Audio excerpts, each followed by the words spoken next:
कई साल पहले गोपीपुर नाम के एक गांव में एक दूधिया श्याम रहता था। श्याम ने कई सारी गायें पाल रखी थी। श्याम और उसकी पत्नी अर्चना गायों की बड़ी सेवा करते थे और दोनों मिलकर गायों को अच्छे से चारा पानी देते थे और दूध निकालकर सुबह सुबह अपने ग्राहकों के घर दे आया करता था। श्याम बिल्कुल शुद्ध दूध बेचता था, इसलिए उसके ज्यादातर ग्राहक उससे ही दूध खरीदते थे। श्याम और अर्चना दोनों भगवान गणेश के बहुत बड़े भक्त थे और भोजन करने से पहले गणेश जी को भोग लगाते थे। उनका जीवन सुखमय बीत रहा था। वो दोनों ही बड़े दयालु थे। ऐसे ही समय बीता। एक रोज जब श्याम दूध देने जा रहा था तो केले के छिलके पर उसका पैर फिसल गया और वो धड़ाम से नीचे गिर गया। साथ ही उसका सारा दूध भी जमीन पर गिर गया। हाय रे, मर गया रे, मर गया मेरी कमर, कोई बचाओ, हे गणपति जी मेरी मदद करो। अरे श्याम भैया गिर गए, चलो चलो उनकी मदद करो। गांव के लोग उसकी मदद करते हैं और फिर हे गणपति बप्पा, अब मेरा दूध का काम कैसे चलेगा? कौन ग्राहकों को सुबह सुबह दूध देकर आएगा? मेरी तो कुछ समझ में नहीं आ रहा।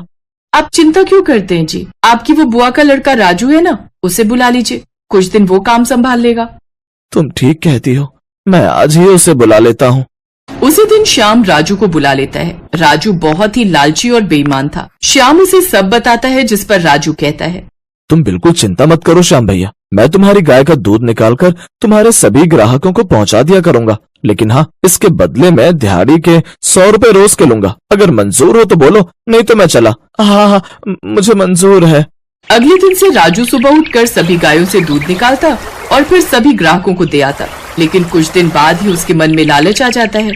ये श्याम तो एक नंबर का मूर्ख है, मूर्ख, जो लोगों को इतना कोरा दूध बेचता है। अरे थोड़ा बहुत हेर फेर तो हर धंधे में चलता है। अब क्यों ना मैं दूध में पानी मिलाकर बेचूं, इससे मुझे काफी मुनाफा होगा। अब राजू ऐसे ही करने लगता है। वो दूध में पानी मिलाकर बेचने लगता है, लेकिन 3-4 दिन में ही ग्राहकों को पता लगने लग जाता है। एक रोज, क्यों रे राजू, जब तक श्याम भाई साहब दूध लाते थे दूध काफी गाढ़ा होता था, मलाई भी खूब जमती थी, लेकिन जब से तूने दूध देना शुरू किया है ना, दूध काफी पतला हो गया है। कहीं तू कोई घपला तो नहीं कर रहा है ना? दूध में पानी तो नहीं मिलाता ना? अरे नहीं नहीं, ऐसी कोई बात नहीं है। वो दरअसल आजकल गाय पानी ज्यादा पीती है ना, इसलिए शायद उसका दूध पतला हो गया है। नहीं तो मैं ऐसे काम बिल्कुल ना करूं।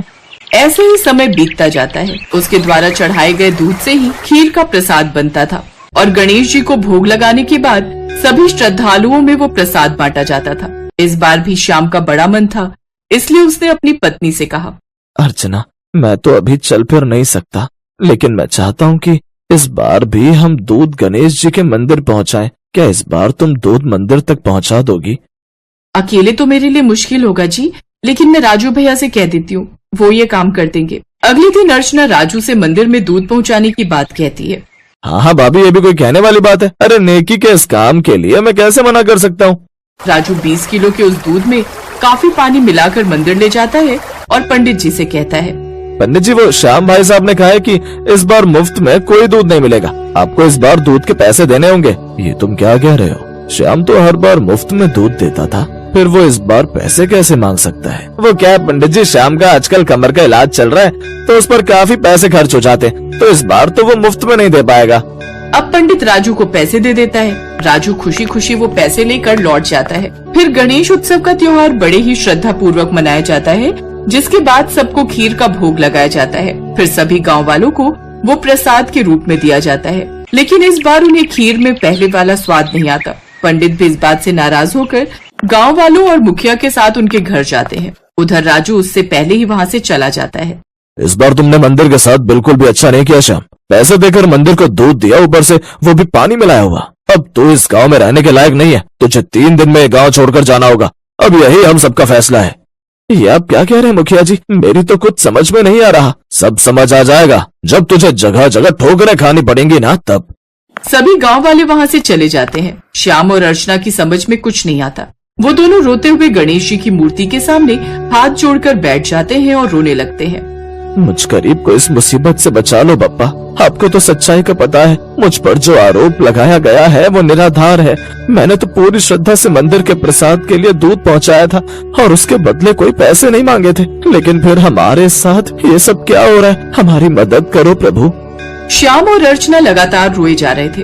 उधर उसी रात राजू के घर में चोर आ जाते हैं और उसके घर से वो पैसे और सब कीमती सामान ले जाते हैं। 2 दिन बाद जब गांव वाले श्याम के घर आकर उसे निकालने आते हैं तो वो दोनों गणेश जी की मूर्ति के आगे हाथ जोड़कर प्रार्थना करने लगते हैं। तभी उस मूर्ति में से एक तेज रोशनी उत्पन्न होती है और उसमें से गणेश जी बाहर आते हैं। श्याम, अर्चना, मैं तुम्हारी सच्ची भक्ति से अत्यंत प्रसन्न हूँ। मैं जानता हूँ कि तुम निर्दोष हो। सारा दोष तो राजू का है। उसी ने तुम्हें धोखा दिया है। शुद्ध दूध में पानी की मिलावट करके उसी ने तुम्हें बदनाम किया है, लेकिन उसे उसके दुष्कर्मों की सजा मिल चुकी है। मेरे प्रिय भक्त, अब तुम्हें किसी प्रकार की चिंता करने की जरूरत नहीं है। और खबरदार, जो किसी ने भी मेरे भक्त को इस गांव से निकालने की कोशिश की, इन सब में इसका कोई दोष नहीं है। इसके बाद वो वहाँ से अंतर्ध्यान हो जाते हैं। अब सभी श्याम से माफी मांगते हैं और फिर से उससे दूध लेने लगते हैं। श्याम राजू से अपना रिश्ता खत्म कर देता है। साथ ही अब गांव वाले भी कभी उसे अपने गांव में नहीं घुसने देते। राजू को अब अपनी गलती का एहसास तो था, लेकिन सिवाय पछतावे के उसके पास कुछ भी नहीं था।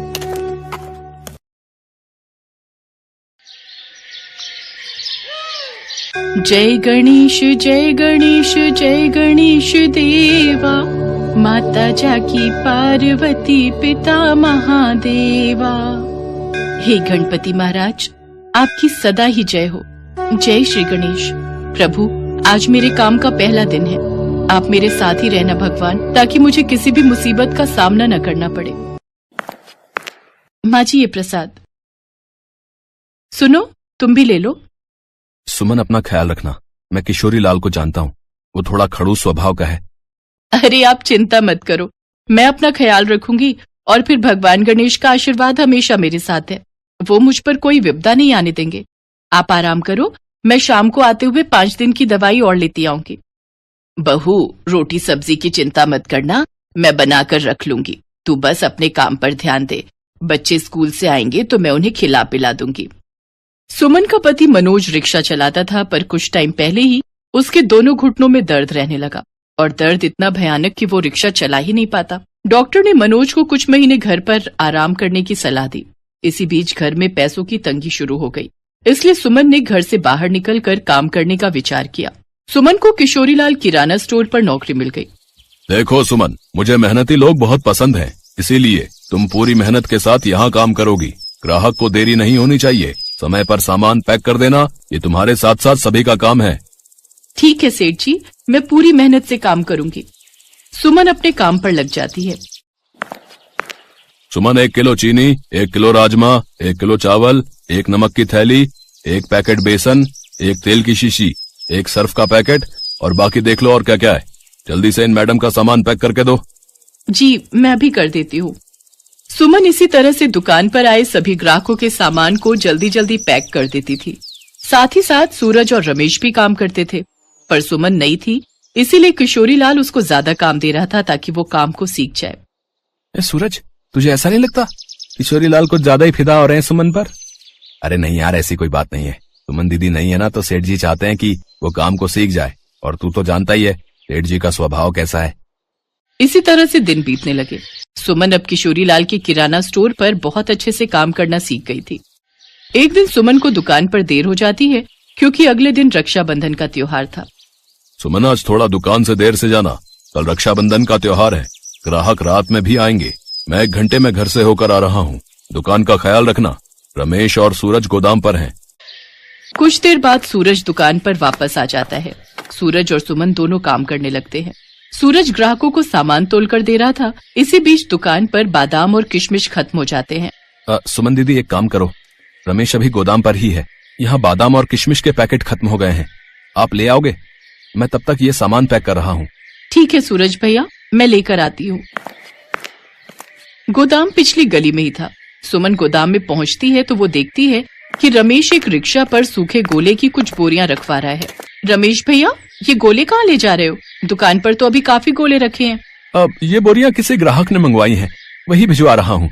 ये लो, गोदाम का ताला चाबी तुम लगा कर आ जाना है। रमेश रिक्शा पर गोले की बोरियां रखवा देता है। रिक्शे वाला वहाँ से चला जाता है। अगले दिन दुकान पर गोले खत्म हो जाते हैं। सूरज जैसे ही गोदाम में जाता है वो देखता है गोले का सिर्फ एक ही कट्टा रखा है, बाकी के 6 कट्टे गायब है। सेठ जी, मैंने भी कल रात को 6 बोरे देखे थे। सुमन को मैंने बोला था कि अच्छे से ताला लगा कर आए गोदाम का। सुमन, गोले के बोरे कहाँ हैं? मुझे नहीं पता सेठ जी, मैंने कल रमेश भैया को बोरे एक रिक्शे पर रखते हुए देखा था। मैंने उनको पूछा भी था कि ये बोरे कहाँ जा रहे हैं, तो बोले कि ग्राहक को देने हैं। सेठ जी, अगर मैं बोरे रिक्शा पर रखवाता तो गोदाम का ताला इसे लगाने के लिए क्यों कहता? सेठ जी, इसने ही चोरी से गोले कहीं बेच दिए हैं। तू ऐसे नहीं बोलेगी, मैं अभी पुलिस को बुलाता हूँ। दुकान पर पुलिस आती है और सुमन को पकड़कर ले जाती है। सुमन जेल में रोने लगती है। सुमन का पति और सास भी बहुत परेशान थे। उधर सुमन जेल में बहुत रो रही थी और भगवान गणेश को याद कर रही थी। गणेश जी, आप तो हमेशा मेरे साथ रहते हो, मैं तो हमेशा आपका नाम लेकर ही कार्य करती हूँ। आप तो जानते हो मैं चोर नहीं हूँ, मैंने चोरी नहीं की, मेरी मदद करो भगवान, मेरी मदद करो। सुमन की पुकार भगवान गणेश तक पहुंचती है। तभी पुलिस स्टेशन में एक पीले धोती कुर्ते में बहुत ही आकर्षक युवक उसी रिक्शे वाले को लेकर आता है जिसने रमेश के गोले के बोरे चोरी की जगह तक पहुंचाए थे। इंस्पेक्टर साहब, सुमन निर्दोष है। असली गुनाहगार किशोरी लाल की दुकान पर नौकरी करने वाला रमेश है। ये रिक्शा वाला आपको सब सच बताएगा। साहब, मुझसे गलती हो गई। पैसों के लालच में आकर मैंने रमेश का साथ दिया। ये महाशय मंदिर के बाहर बैठे थे, जिन्होंने मुझे रमेश के साथ एक आदमी को बोरी बेचते हुए देख और सुन लिया। मेरे घर में मेरे पत्नी और बच्चे हैं। अगर उन्हें पता चलेगा कि मैंने एक चोर का साथ दिया है तो उन पर क्या बीतेगी। रमेश अक्सर ही किशोरी लाल के गोदाम से माल चुराकर मेरे रिक्शा पर ही बेचता है। अब तक तो मैंने उसका साथ दिया, पर मैं अब नहीं दूंगा। मुझे इस पाप का भागीदार नहीं बनना। रे सुमन को छोड़ दो और असली गुनाहगार रमेश को जेल में डाला जाएगा। वैसे आपका नाम क्या है? मेरा नाम गणेश है। मेरा तो कार्य ही यही है, जो दुख तकलीफ में हो उसकी सहायता करना। अच्छा, अब मैं चलता हूँ। सुमन को तो अंदाजा भी नहीं था कि साक्षात भगवान गणेश उसकी सहायता के लिए जेल में आए हैं। वो युवक कोई और नहीं, स्वयं भगवान गणेश जी थे, जिन्होंने सुमन की सहायता की। असली गुनहगार रमेश को सजा हो जाती है। सुमन को जब ये बात पता चलती है तो वो भगवान गणेश के मंदिर जाती है और रक्षाबंधन के त्योहार के दिन गणेश जी को राखी बांधती है, क्योंकि आज उन्होंने एक भाई की तरह सुमन की रक्षा की थी। वास्तव में भगवान हमारे माता पिता, भाई, मित्र सभी तो हैं। आप स्वयं मेरी सहायता के लिए जेल में आए, आपने मेरी रक्षा की, आपने मेरी प्रार्थना सुनी। आपकी सदा ही जय हो भगवान गणेश जी, आपकी सदा ही जय हो। आपकी लीला अपरंपार है। रमेश को सजा हो जाती है। किशोरी लाल भी सुमन से इस तरह के व्यवहार के लिए शर्मिंदा होता है और सुमन को उसकी नौकरी वापस दे देता है। कुछ समय बाद मनोज भी ठीक हो जाता है और वो भी रिक्शे का काम छोड़कर एक दुकान पर नौकरी करने लगता है। मनोज के साथ साथ सुमन भी काम करती थी, इसलिए घर की परेशानियां धीरे धीरे ठीक हो गई और भगवान गणेश के आशीर्वाद से सुमन का छोटा सा परिवार सुख शांति से